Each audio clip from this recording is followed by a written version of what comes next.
know if anyone is ever a good writer. I think writers can get more experience and it puts them in a better position to serve their audiences well, which is what makes a writer good, in my opinion. It's someone who knows their audience well and can serve that audience consistently over time, ideally. But the reason why I think it's so fuzzy to call someone good or bad is there are lots of famous authors who write novels or even nonfiction. It kind of goes across all genres. What I'm getting at here is the idea that an author puts out a piece of work, a novel, nonfiction research that's groundbreaking, and people go crazy for it, and they're the next, they're such a big thing at the moment, and then their next piece of work kind of falls flat, and people are like, that wasn't as good as the first one, and critics start going at it, and so their additional work is not as popular as their first work that made them well known. So does that mean they're not a good writer anymore?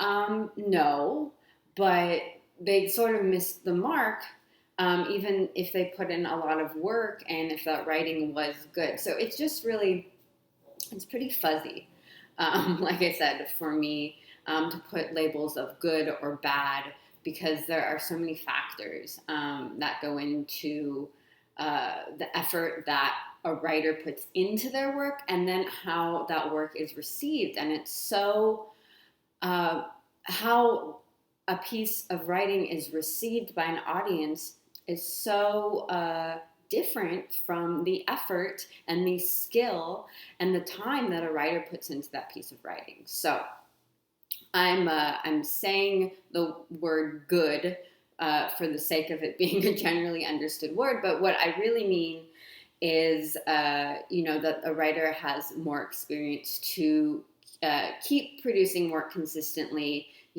for an audience, and then ultimately it's the audience's job to, decide whether they like it or not. So it really boils down to experience. And here are 5 strange signs that you are a good writer. Number 1 is that you do not think that you are a good writer. Because I think the moment you start thinking that you're a good writer, things are kind of dangerous. You start taking things for granted. You assume that people are going to like what you're doing, that what you're doing is really good. And good writers do not assume that. Good writers are critical because they are good editors, and they always want to push themselves. So if you do not think you are a good writer, you are in the space of growing and developing. And again, because I'm talking about experience and that reaching the level of a good writer doesn't really exist ever, you need to stay in that space of that your work isn't good and you keep pushing it to improve. That is a sign that you are on your way to becoming a good writer, or you may already be. Sign number 2 is that you study everything. So whether you like something or you dislike something, you want to get to the root of why you have that opinion. So you're not just saying, oh, that writing is bad, or that film is bad, or that music is bad.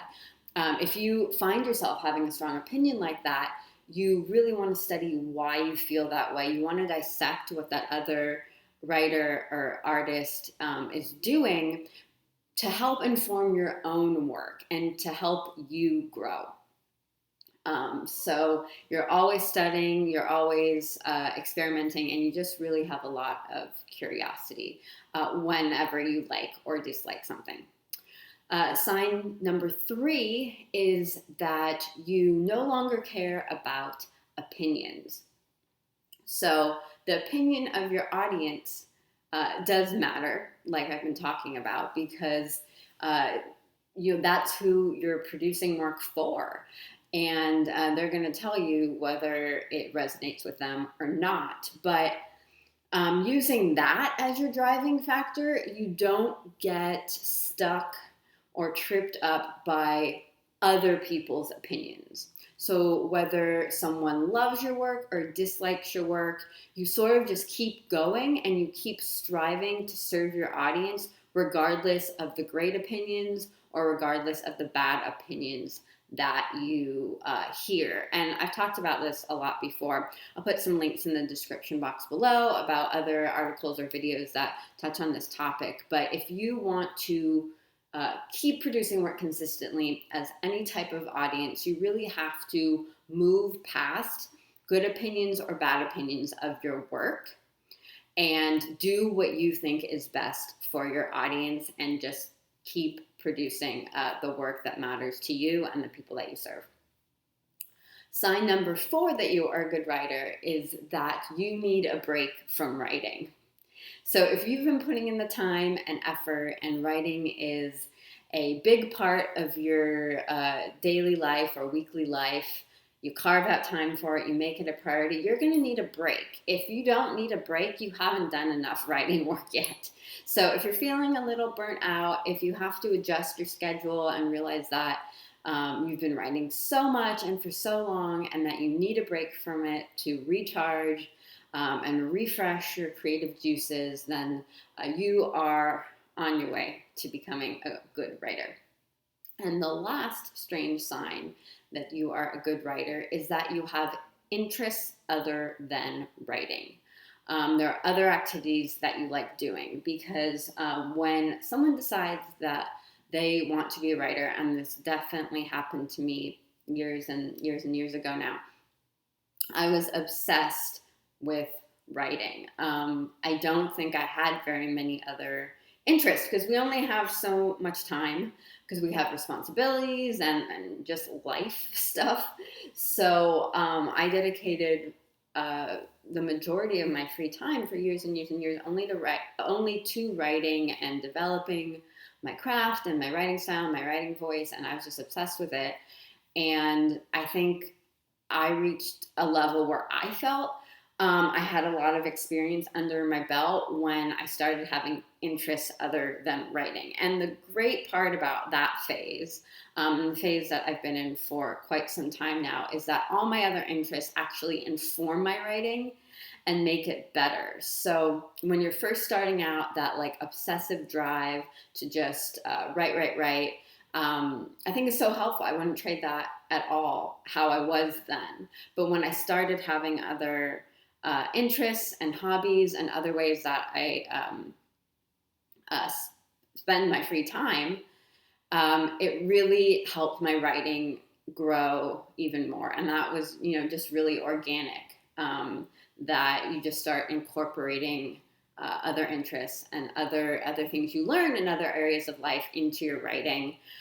So it really can give you a confidence, like, okay, I'm a decent writer now. Again, don't think that you're a good writer, because that would be violating strange sign number 1. But you're just at the point where your creative process and your work is just a lot more dynamic than it was in the beginning.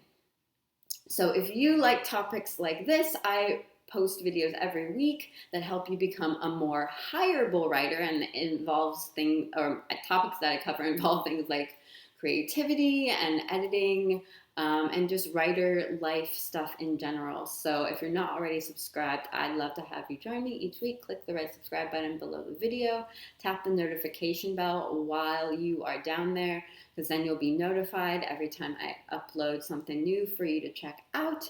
And if you like this topic, if it helped you on your journey, your writer journey that we're all on, give this video a like. It really helps me.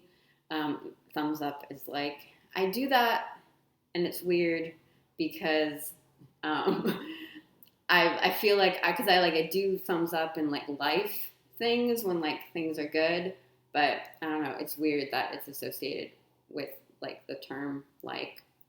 Okay, I'm going on a tangent, so I'm going to stop. But please hit like if you like this video, because it helps me determine what topics I should make videos about. So thanks so much. I will talk with you soon.